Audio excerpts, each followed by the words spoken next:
Hello friends, welcome to BISP Solutions. Myself Ashwin and I work as a technical consultant at BISP Solutions. BISP Solutions is a tech company and provide technological solutions across the world. Now in this video we are going to see the introduction of Perceptron. So we will just see the theory part, and then in our next video we are going to see some practical part. So introduction. Today we will dive into fundamentals of basic machine language called model, that is called Perceptron.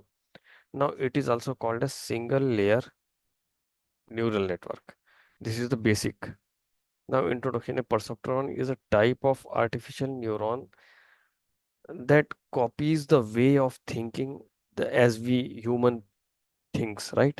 So, the way that the human think, it just copies the way.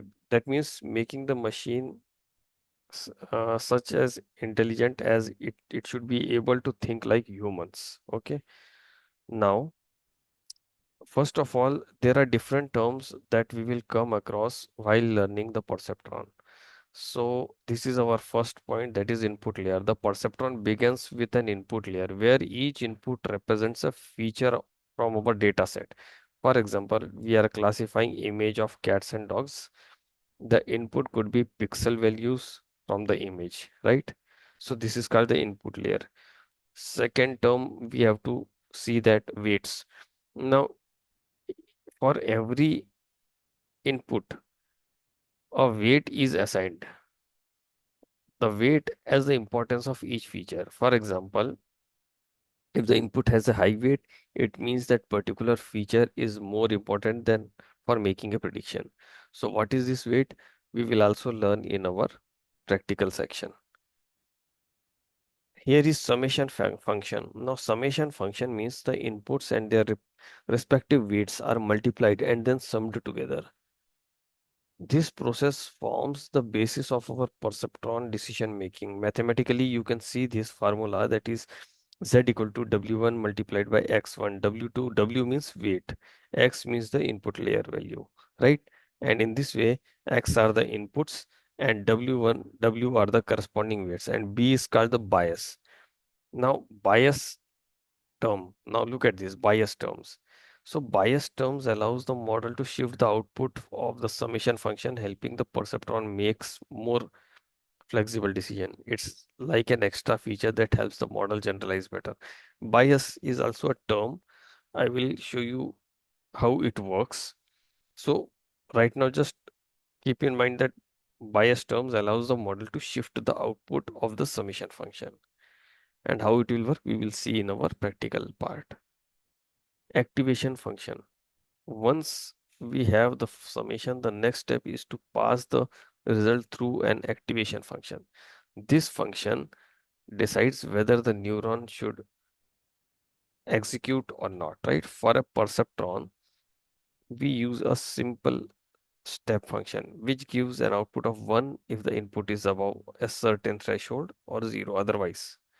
Okay, so now let's let me show you this document also.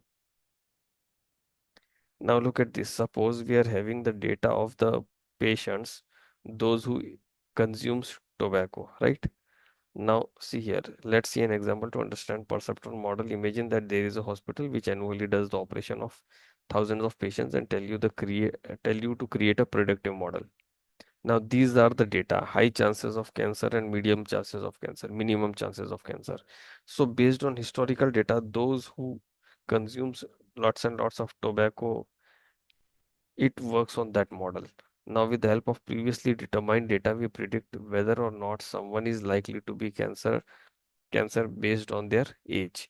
So, which traverses the x-axis, and their quantity of tobacco inhaled, which traverses along the y-axis. Look at this y-axis.